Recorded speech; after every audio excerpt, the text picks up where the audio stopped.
This is Guatemala City as seen from the air. People who live in the city dress very much like the people in our own southern states. There are many churches and people go to church regularly. They speak Spanish, of course, as most of them are of Spanish descent. In fact, most of the people of Guatemala are not of Spanish descent. They're indigenous Mayan people and very poor. In the 1950s, 2% of the population of Guatemala controlled the natural wealth in collusion with giant US corporations like the United Fruit Company, which dominated banana growing.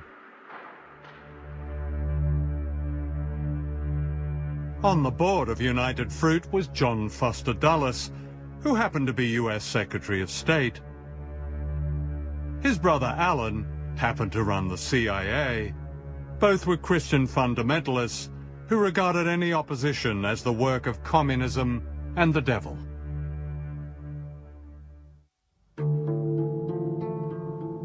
In 1950, this man, Jacobo Arbenz, became the first Guatemalan leader to be democratically elected by a majority of his people, who saw in him the hope of social justice. He was the Hugo Chavez of his day.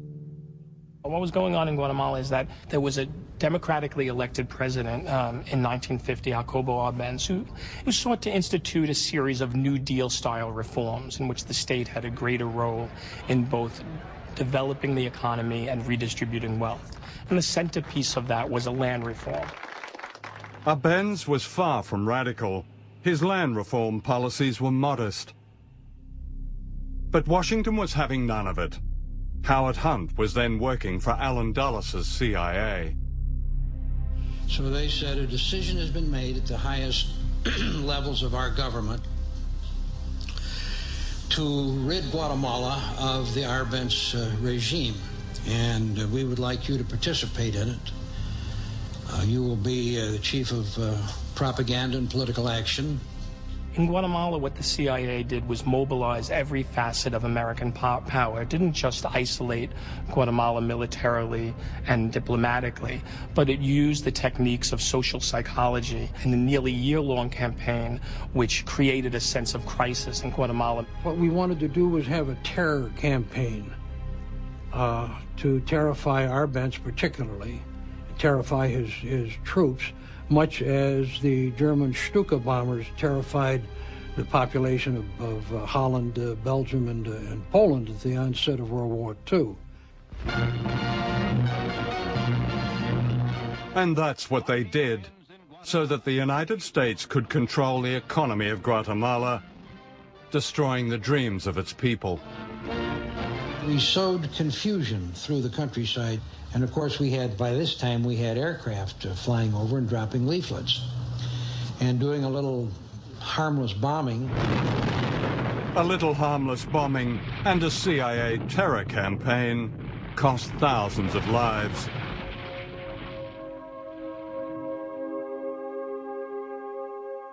Arbenz, the Democrat now branded a communist, was humiliated, stripped naked, and photographed before being forced into exile.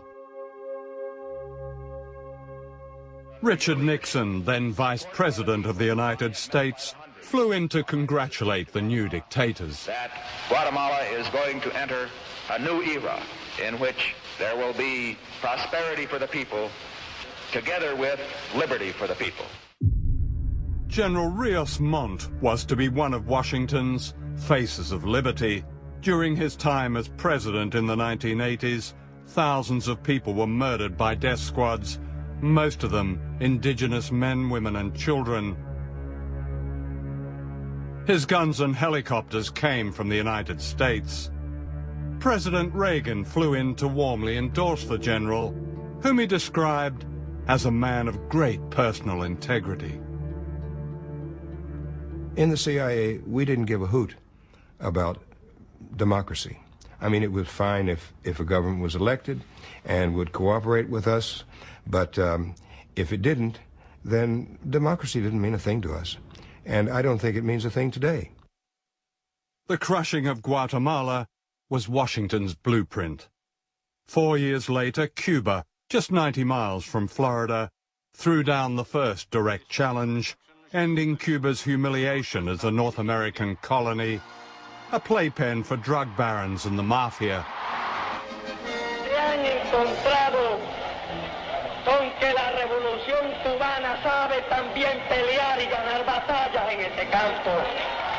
Washington would never forgive Fidel Castro. Under the government aegis, we had task forces that were striking at Cuba constantly.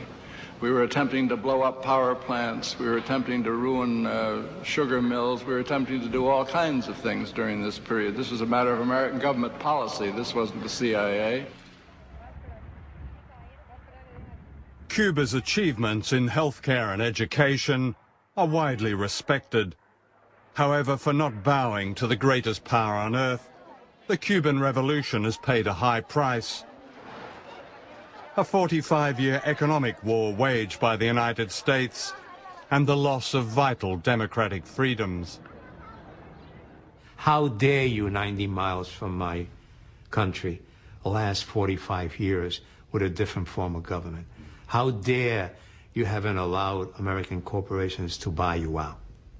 How dare you continue this arrogance that says that you will never succumb to us? Don't you know who we are? Don't you know who these corporations are? Don't you know your life would be better if you could drink Coca-Cola every day? What justified the attacks on Cuba and other Latin American countries was the so-called Red Menace. We all know the atomic bomb is very dangerous. Since it may be used against us, we must get ready for it. First, you duck, and then you cover. And very tightly, you cover the back of your neck and your face. Propaganda like this excused every American invasion, every toppling of a government, every assassination, every act of terrorism. The real threat was an orchestrated paranoia in the United States that became a super cult called anti-communism. The true goal of the United States government is control. And they feel that if the United States did not control the governments of Latin America, then somebody else would. And the principle of government by the people, for the people, of the people, that is just silly.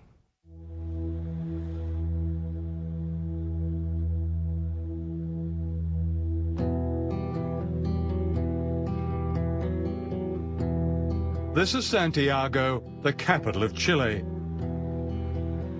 In 1973, the National Stadium was turned into a concentration camp as a military coup, backed by the United States, overthrew the democratically elected government of Salvador Allende. The leader of the coup was a fascist, General Augusto Pinochet, who rounded up Allende's supporters and brought them here. A young medical student, Roberto Navarrete, was one of them. These changing rooms were used as what when you were imprisoned here?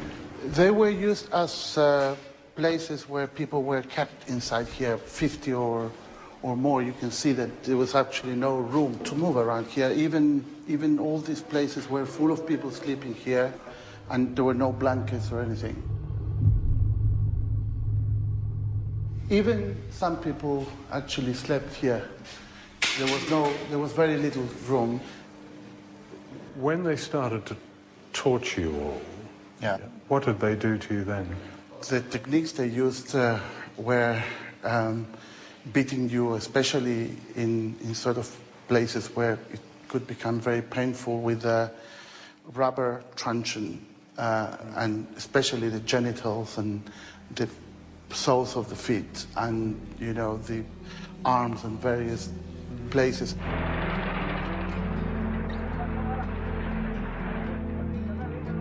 Over 2,000 people were confined here, many of them never to be seen again.